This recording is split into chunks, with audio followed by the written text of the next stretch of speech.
গল্পের শুরুতেই আমরা রাজ বাত্রা নামের একজন সাকসেসফুল বুটিক ওনারকে দেখতে পাই, যে কিনা ওল্ড দিল্লির চাঁদনি চক এলাকায় থাকতো। আর তার স্ত্রীর নাম হচ্ছে মিতা। রাজ আর মিতা ছোটবেলা থেকে একে অপরকে ভালোবাসতো। আর তাদের দুজনের একটা মেয়ে আছে যার নাম হচ্ছে পিয়া, আর তার বয়স হচ্ছে 5 বছর। মিতা পিয়াকে ভীষণই তুলোই মুড়ে মানুষ করত, আর সে চাইতো যে তার মেয়ের জন্য পৃথিবীর সব থেকে বেস্ট জিনিসটা দিতে। এমনকি পিয়াকে সে একটা খুব দিল্লির সব থেকে নামি দামি স্কুলে ভর্তি করতে চেয়েছিল, সেই জন্যই সে অনেক রিসার্চও করছিল। এরপর জানা যায় যে দিল্লি গ্রামার স্কুলে, যেখানে কিনা মিতা তার মেয়ের অ্যাডমিশন করাতে চায়, সেই স্কুলে অ্যাডমিশন করার একটা কন্ডিশন হচ্ছে যে স্টুডেন্টদেরকে স্কুলের 3 কিলোমিটারের মধ্যেই থাকতে হবে। আর এই কারণেই মিতা রাজকে বলে যে তাদেরকে এই পুরনো বাড়ি ছেড়ে স্কুলের কাছাকাছি একটা বাড়িতে যেতে হবে। আর রাজ তার স্ত্রীকে এতটাই ভালোবাসে যে সে তার কোনো কথাই ফেলে না। আর এরপর তারা নিউ দিল্লির বসন্ত বিহারে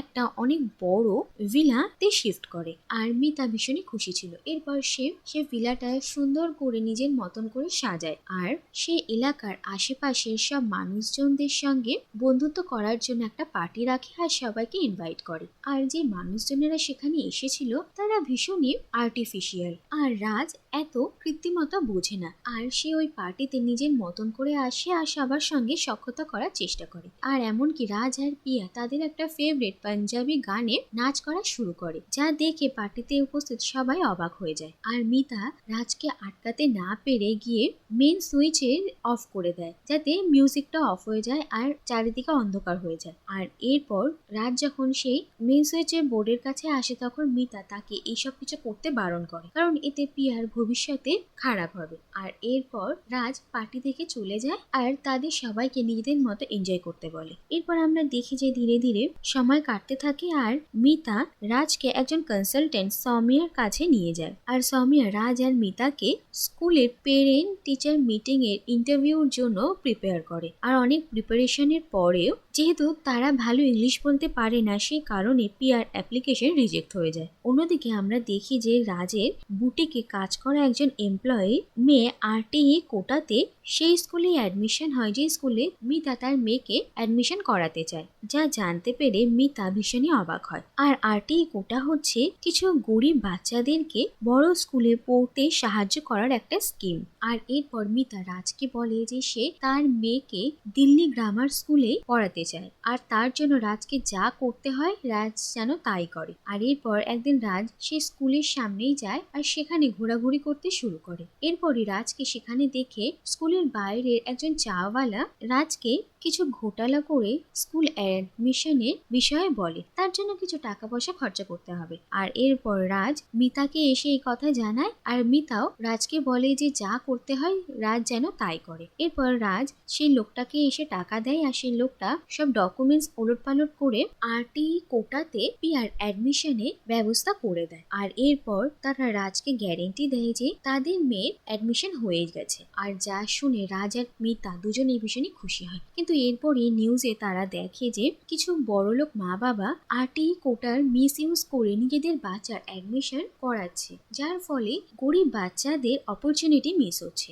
সেই কারণে সরকার বড় পদক্ষেপ নিয়েছে যে আরটি কোটাতে যেসব বাচ্চারা ভর্তি হবে এবার তাদের বাড়ি বাড়ি গিয়ে ইন্সপেকশন করা হবে। যা শুনে রাজ আর মিতা দুজনেই অবাক হয়ে যায়। আর এরপর যে লোকটা তাদের ডকুমেন্ট সাবমিট করেছিল সে তাদেরকে কিছুদিন গরিব সাজার নাটক করতে বলে, আর মিতা সেই জন্য তৈরি হয়ে যায়। আর এরপরেই রাজ আর মিতা একটা বস্তি মতো এলাকায় গিয়ে কিছুদিনের জন্য থাকতে শুরু করে। আর তারা তাদের আশেপাশে সব লোকজনদেরকে বলে যায় যে তারা অ্যাব্রডে ঘুরতে যাচ্ছে। এরপরই আমরা দেখি যে যে জায়গায় রাজার প্রিয়া থাকতে এসেছিল সেখানে শ্যাম প্রকাশ আর তুলসী প্রকাশ নামে এক দম্পতির সঙ্গে তাদের পরিচয় হয়। আর আমরা জানতে পারি যে শ্যাম প্রকাশ আর তুলসী প্রকাশের ছেলে মোহানও আরটিই কোটাতে দিল্লি গ্রামার স্কুলে অ্যাডমিশনের জন্য অ্যাপ্লাই করা হয়েছে। আর শ্যাম চেয়েছিল যে তার ছেলে ভালো পড়াশোনা করে অনেক নাম করুক আর তার জীবনে উন্নতি হোক। আর এই কথা শুনে রাজার প্রিয়া একটু ভয় পেয়ে যায়।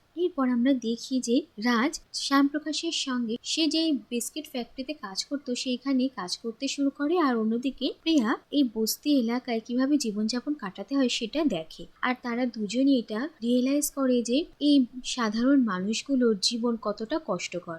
দিনের শেষে তাদের হাতে যদি টাকা না আসে তাহলে তারা তাদের ছেলে মেয়েদের মুখে অন্ন তুলে দিতে পারে না, কিন্তু তবুও এরা আশা হারায় না আর নিজেদের মুখে সবসময় হাসি রাখে। আর এরপর আমরা দেখি যে দিল্লি গ্রামার স্কুল থেকে একজন ইন্সপেকশনের জন্য আসেন, আর তিনি রাজ, মিতা, শ্যামপ্রকাশ আর তুলসী প্রকাশের আইডেন্টিটি থরলি চেক করেন, এমনকি তাদের ঘর বাড়িতে গিয়ে ভালো করে পর্যবেক্ষণ করেন। এরপর ফাইনালি আরটিই কোটাতে অ্যাডমিশনের দিন আসে, আর সেখানে লটারির মাধ্যমে কিছু বাচ্চার নাম সিলেক্ট করা হয়, আর সেই বাচ্চাদের মধ্যে পিয়ার নামও ছিল, কিন্তু মোহনের নাম ছিল না, যে কারণে তারা সবাই ভীষণই কষ্ট পায়। কিন্তু শ্যাম বলে যে মোহনের অ্যাডমিশন হয়নি তো কি হয়েছে, পিয়ার তো হয়েছে, তাই তাদের আনন্দ করা উচিত। আর এটা দেখে রাজ আর মিতার ভীষণই খারাপ লাগে। এরপর আমরা দেখি যে পিয়ার অ্যাডমিশন হওয়ার ফলে তাদের আর এই অঞ্চলে থাকার কোনো দরকার ছিল না, আর তারা বস্তির সব লোকেদেরকে বলে যে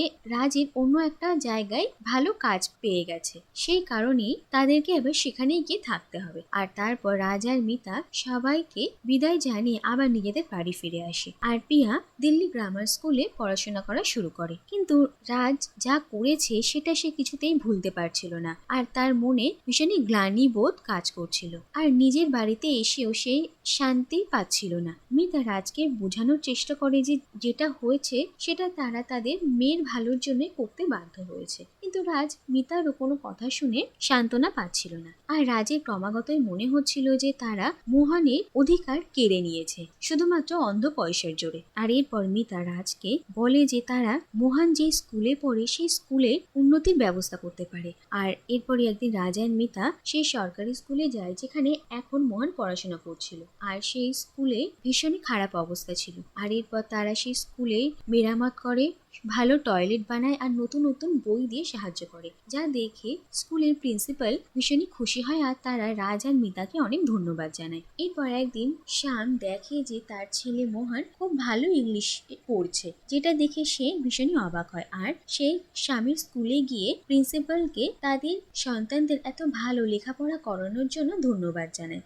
কিন্তু প্রিন্সিপাল বলেন যে এই ধন্যবাদটা তার প্রাপ্য নয়, বরং দুজন ভালো মানুষ এই স্কুলের উন্নতির জন্য সাহায্য করেছেন। আর শ্যাম সেই দুজন মানুষের ঠিকানা প্রিন্সিপালের কাছ থেকে নিয়ে তাদেরকে পার্সোনালি থ্যাংক ইউ বলতে যায়। আর এরপর আমরা দেখি যে শ্যাম রাজ আর মিতার ভিলাতে চলে আসে, আর সেখানে শ্যামকে হঠাৎ দেখে রাজ ভীষণই অবাক হয়, আর সে প্রিটেন্ড করে যে সে এই বাড়িতে নতুন কাজ পেয়েছে। প্রথমে তো শ্যাম রাজের কথা বিশ্বাসও করে নেয়, কিন্তু এরপরই রাজের বাড়ির কাজের মেয়ে এসে রাজকে মালিক বলায় শ্যামের কাছে ধীরে ধীরে সব পরিষ্কার হয়ে যায়। আর শ্যাম বলে যে সে নিজের পয়সার জোরে নিজের মেয়ের আরটিই কোটাতে অ্যাডমিশনের ব্যবস্থা করেছে, যাতে মোহনের অ্যাডমিশন হয়নি, তার মানে সে মোহনের অধিকার ছিনিয়ে নিয়েছে। আর তাই শ্যাম ঠিক করে যে সে দিল্লি গ্রামার স্কুলে গিয়ে স্কুলের প্রিন্সিপালকে এ কথা জানাবে, আর তারপর সে সেখান থেকে বেরিয়ে যায়। আর এরপর রাজ মিতাকে কল করে, আর তারা দুজনেই একসঙ্গে শ্যামকে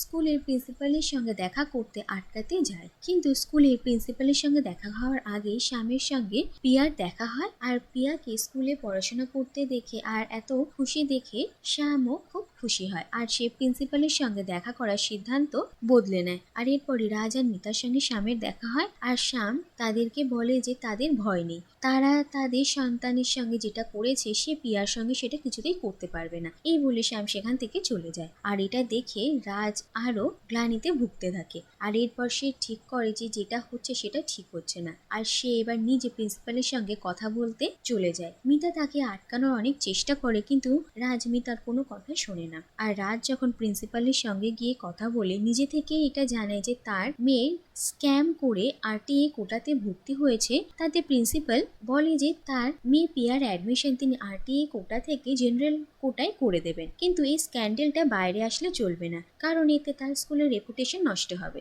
আর এই কথা শুনে রাজ প্রিন্সিপালের ওপর ভীষণই রেগে যায়, আর তার আসল চেহারাটা তিনি বুঝতে পারেন। আর এরপর সে সেখান থেকে বেরিয়ে যায়। এরপর রাজ মোহন যেই সরকারি স্কুলে পড়ে সেই স্কুলে প্রিন্সিপালকে কল করে, আর সেই স্কুলে বাচ্চাদেরকে দিল্লি গ্রামার স্কুলে নিয়ে আসতে বলে। আর দেখা যায় যে সেই দিন দিল্লি গ্রামার স্কুলের অ্যানুয়াল ডের ফাংশন ছিল। আর আমরা দেখি যে স্কুলের বাচ্চারা পারফর্ম করার জন্য স্টেজে ওঠে, আর তাদের পারফরমেন্স দেখে সবাই ভীষণই আপ্লুত হয়ে যায় আর তাদের প্রশংসা করতে থাকে। কিন্তু তারপরই আমরা দেখি যে সেখানে রাজ আসে আর তাদের সবাইকে জানায় যে এই পারফরমেন্সটা যে বাচ্চারা করেছে তারা দিল্লি গ্রামার স্কুলের নয়, বরং একটা সরকারি পাবলিক স্কুলে, যেটা শুনে সবাই অবাক হয়ে যায়। আর এরপর রাজ সেখানে এডুকেশন রাইট নিয়ে কিছু মন্তব্য করে আর বলে যে যাদের কাছে টাকা পয়সা আছে তারা কিভাবে অন্যের অধিকার আর খুশি কেড়ে নিতে পারে। আর আমাদের দেশে ইংলিশ ভাষার মাহাত্ম্য যে কতটা বেড়ে গেছে, যেটা ধীরে ধীরে ক্ষতির দিকে এগিয়ে চলেছে, সেটা মারাত্মক। আর এই ইংলিশ ভাষায় মানুষের যোগ্যতা নির্ধারণ করে। যে ইংলিশ বলতে পারে সে অনেক উচ্চশিক্ষিত, যে ইংলিশ বলতে পারে না তার কোনো শিক্ষাই নেই। আর এই রুচিহীনতা তাদের দেশকে ধীরে ধীরে শেষ করে ফেলবে। এই বলে রাজ নিজের বক্তব্য শেষ করে আর সে বলে যে সে চায় না যে তার মেয়ে এরকম দুমুখ মানুষদের মধ্যে বড় হোক আর এরকম স্কুলে পড়াশোনা করুক যেখানে শিক্ষা দানের থেকে বিজনেসটা বেশি হয়। আর রাজের এই স্পিচে সবাই সম্মতি জানালেও কেউই রাজকে খোলাখুলিভাবে সাপোর্ট করে না। একমাত্র মিতা উঠে দাঁড়িয়ে রাজের জন্য হাততালি দেয়। আর এরপর আমরা দেখি যে রাজ আর মিতা পিয়াকে নিয়ে সেখান থেকে বেরিয়ে আসে। আর ভারতনগর গভর্নমেন্ট স্কুলের প্রিন্সিপাল যখন তার সব স্টুডেন্টদেরকে নিয়ে আবার স্কুলে ফিরছিলেন, সেই সময় রাজ আর মিতা পিয়াকেও তাদের সঙ্গে পাঠিয়ে দেন। আর তারা দুজন ঠিক করে যে পিয়া এই স্কুলেই মোহনের সঙ্গেই পড়াশোনা করবে। আর রাজ আর মিতা এতে ভীষণ খুশি ছিল। আর এর সঙ্গে এই কাহিনীটা এখানেই শেষ হয়ে যায়।